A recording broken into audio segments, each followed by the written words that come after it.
अरे हेलो, इधर तो देखिए। मोहन नगर चौराहे पर खड़े होकर मैंने बस सिगरेट जलाई ही थी कि मुझे किसी की आवाज सुनाई दी। समझ नहीं आया कि कोई मुझे पुकार रहा है या किसी और को। अरे सर जी, आप ही को बुला रही हूं, सुनिए तो। इतना कहते ही सामने खड़ी गाड़ी की खिड़की खुली और एक खूबसूरत लड़की ने हाथ से इशारा कर मुझे आवाज दी। मैं खिड़की के पास पहुंचा तो लड़की बोली, अरे सर जी शर्माओ मत, गाड़ी में बैठो। गौर से देखा तो गाड़ी में पायल थी। पायल बिल्कुल बदल चुकी थी। अब ना वो पहले जैसी दुबली पतली थी और ना आंखों पर मोटा चश्मा। गाड़ी की ड्राइविंग सीट पर बैठी पायल और 7 साल पहले मेरठ कॉलेज में पढ़ने वाली पायल में अंतर साफ दिख रहा था। मैं गाड़ी में बैठ गया। गाड़ी अपनी रफ्तार से चल पड़ी और इसके साथ ही पायल के सवालों की झड़ी भी शुरू हो गई। कहाँ हो आजकल? यहाँ कैसे? आजकल क्या कर रहे हो? कहाँ रहते हो? पर पायल की गाड़ी में सवार होते ही मैं जैसे इन सवालों से अलग अतीत में चला गया था। मेरे जहन में लगभग 7 साल पहले का वो किस्सा याद आ गया जब पायल पहली बार मिली थी। मेरठ कॉलेज में पीजी के छात्रों का वो पहला दिन था। मैं सीनियर था और अपने कुछ दोस्तों के साथ पीजी प्रथम वर्ष की कक्षा में इंट्रोडक्शन के नाम पर घुसा था। पर यह तो एक बहाना था। जल्द ही छात्र संघ के चुनाव आने वाले थे और हम नए छात्रों से जान पहचान बढ़ाने की गरज से उनकी कक्षा में जा रहे थे। हमारी इमेज ना बिगड़े इसलिए रैगिंग जैसा संदेश नहीं देना चाहते थे। 10 से ज्यादा लड़के लड़कियां अपने बारे में कुछ ना कुछ बता चुके थे, लेकिन मेरी निगाह चश्मा लगाए एक दुबली पतली सी लड़की पर टिकी थी। वो मुंह में पेन दबाए कहीं और ही ध्यान लगाए हुए थी। मैंने उसे टोका, अरे मैडम जी, आप भी कुछ बताइए अपने बारे में। बताइए, क्या पूछेंगे? जो कहेंगे वही बता देंगे। उसके अक्खड़ अंदाज को सुनकर सब मेरी ओर देखने लगे। जो तुम्हें अच्छा लगे, अपने नाम से शुरू करो। इस बार मैंने थोड़ा रौब डालते हुए कहा। नाम तो पायल है हमारा, पर सर जी पहले अपना परिचय तो दीजिए। ये तो जान लिया कि आप सीनियर हैं, पर हमें भी तो आपके बारे में पता चले। उसकी टोन से लग रहा था जैसे वो सीनियर जूनियर का फर्क खत्म करके बराबरी की बात करना चाह रही हो। राहुल नाम है हमारा। इस बार के छात्र संघ चुनाव में हम अध्यक्ष पद का चुनाव लड़ेंगे। किसी पार्टी या पैनल से नहीं, निर्दलीय लड़ेंगे। इसके बाद वो धारा प्रभा बोली और हम सभी नहीं, पूरा क्लास ही उसकी ओर देखता रहा। इस वाकये के 1 महीने बाद ही चुनाव शुरू हो गए। मैं चुनाव की तैयारियों में मशगूल हो गया। एक दिन शाम को कैंपस के प्रचार में थक जाने पर बाहर की एक दुकान से सिगरेट लेने मैं गया। चाचा एक सिगरेट देना। हाँ राहुल भैया, ये लो। कैसा चल रहा है चुनाव? बढ़िया चल रहा है चाचा। इतना कहकर जैसे ही सिगरेट जलाई तो पास की एक झुग्गी में वही चश्मे वाली लड़की दिखाई दी। मैंने पास पहुंचकर पूछा, तुम वही हो ना उस दिन भाषण वाली? क्या नाम है तुम्हारा? हाँ पायल।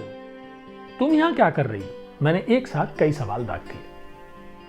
ये लड़का है ना, इसका नाम वीडियो है। ये 10 साल का है पर पढ़ना चाहता है। एक दिन हॉस्टल में रद्दी लेने आया था तो इससे बात हुई थी। उसने पास ही बैठे एक लड़के की ओर इशारा किया। सर जी, इसे किसी स्कूल में दाखिला दिलवा दो ना, उसने मेरी ओर देखकर कहा। ठीक है, पास के किसी सरकारी स्कूल में करवा देंगे। ये लो मेरा नंबर, कल फोन कर लेना। अगले दिन सुबह 9 बजे उसका फोन आया। सर जी मैं पायल, चले वीडियो को एडमिशन दिलवाने, गेट नंबर 3 पर हूं।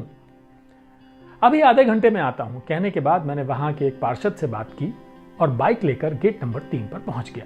हम तीनों बाइक से पास के एक सरकारी स्कूल में पहुंचे और वीडियो का एडमिशन करा दिया। वीडियो को वापस उसकी झुग्गी पर छोड़ा तो पायल कॉलेज तक मेरे साथ ही आई। थैंक यू सर जी, आपने मेरी काफी मदद की है। मैं भी चुनाव में आपकी मदद करूंगी। 10 वोट दिलवाऊंगी, 1 मेरी और 9 मेरी सहेलियों की। ये कहकर वो चली। चुनाव हुए। नतीजों के दिन काफी गहमा गहमी रही। कांटे की काउंटिंग चली। मैं अध्यक्ष पद पर लगभग बराबरी के मुकाबले पर था, पर जब काउंटिंग समाप्त हुई तो नतीजों में मैं 10 वोटों से चुनाव जीत गया था। दोबारा गिनती हुई पर नतीजा वही रहा। सबके कंधों पर बैठकर जब मैं हॉल से बाहर आया तो पार्क के कोने में वी का साइन बनाए पायल खड़ी थी।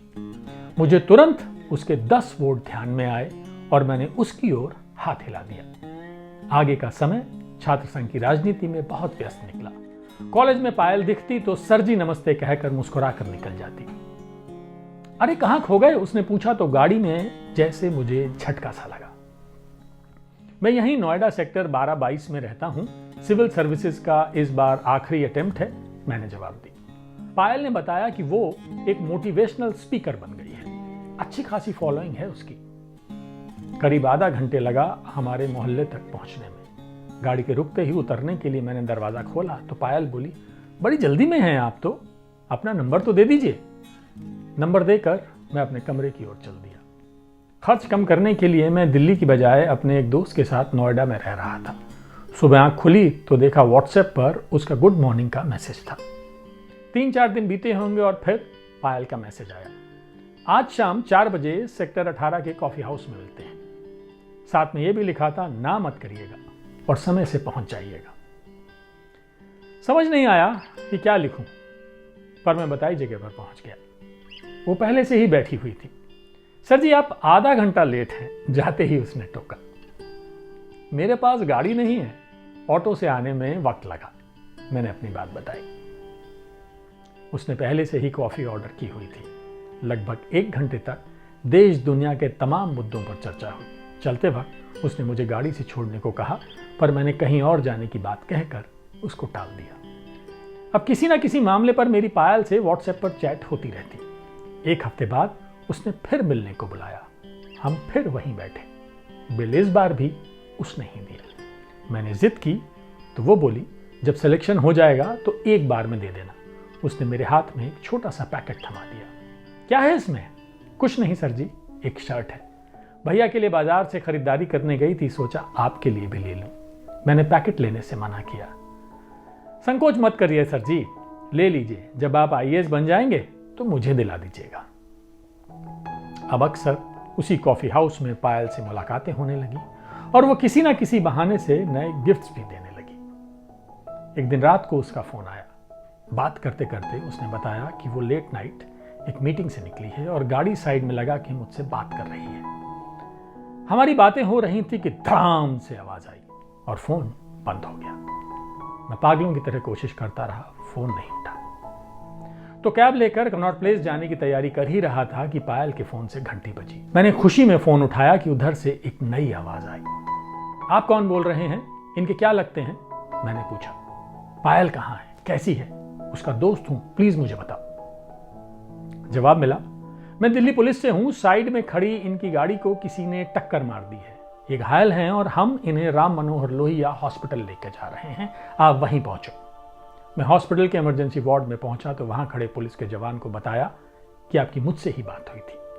मैंने पायल का मोबाइल लिया और उसी के नंबर से उसके घर वालों को भी फोन कर दिया।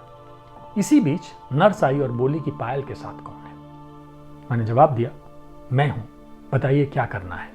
उसने कहा कि इन्हें O पॉजिटिव खून की जरूरत पड़ेगी। मैंने नर्स से कहा, मेरा ब्लड ग्रुप भी O पॉजिटिव ही है, आप मेरा खून ले सकती हैं। कुछ जरूरी टेस्ट करने के बाद मेरा खून लिया जाने लगा। पायल के घर वाले आ चुके थे। इसी बीच उसने आंख खोली और खून चढ़ते हुए मेरी तरफ देखा। पायल ठीक होकर अपने घर चली गई, पर अब मैं मानो उसके प्यार में था। हर पल चाहता था कि उससे बात करूं, उसका हालचाल पूछूं, पर ज्यादातर फोन उसके घर वाले उठाते और बात कम ही होती।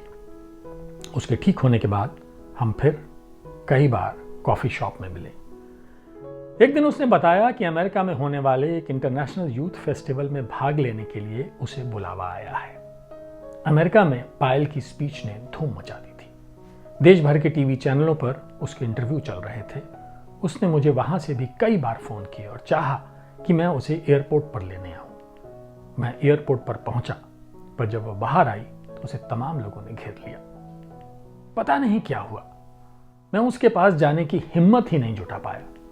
उसने जब कई बार फोन किया तो मैसेज लिख दिया कि किसी इमरजेंसी की वजह से मैं गांव आ गया हूं। पायल ने इसके बाद भी कई फोन किए और उसके तमाम मैसेजेस आए। मैं गांव में होने की बात कहकर उसका फोन काट देता या मैसेजेस का जवाब नहीं देता। लगभग 1.5 साल बीत गया। अब उसके फोन या मैसेज कभी कभार ही आते, पर मैं अखबारों और सोशल मीडिया पर उसकी बढ़ती लोकप्रियता देखता रहता था। एक दिन फिर पायल का मैसेज आया। खोल के देखा तो उसमें शादी का कार्ड था। साथ में नीचे फिर एक लंबा सा मैसेज था, सर जी, मुझे नहीं पता कि हमारा रिश्ता क्या था और आप अचानक क्यों गायब हो गए। आपको पता है कि घर पर पिताजी के बीमार होने के बाद जब मैं कभी टूटती थी तो आपका कॉलेज में दिया हुआ भाषण याद करती थी, जिसमें आपने कहा था, जंगल में कई बड़े बड़े जानवरों के होने के बाद भी शेर इसलिए राजा होता है क्योंकि वो लड़ना जानता है। जानते हैं, जब मैंने अमेरिका में अपनी मोटिवेशनल स्पीच के दौरान ये लाइनें सुनाई थीं तो कितनी तालियां बजी थीं। हो सके तो कभी मिलिएगा जरूर। रही बात आपसे अलग होने की, तो वो कभी हो ही नहीं सकेगा। जानते हैं इसकी एक वजह क्या है? मेरी रगों में दौड़ता आपका खून। हो सके तो शादी में आ जाना, पायल। मैसेज पढ़ते पढ़ते मेरी आंखों के सामने मानो अंधेरा छा गया। मुझे आज भी नहीं पता कि मैं उससे दूर क्यों गया। ये कहानी नितिन यादव ने लिखी है। पत्रकारिता से जुड़े यादव ग्रामीण पृष्ठभूमि के लेखक हैं। बुलंदशहर के कैथाला गांव के रहने वाले यादव कई मीडिया फेलोशिप पा चुके हैं और अपने उपन्यास NH24 के लिए जाने जाते हैं।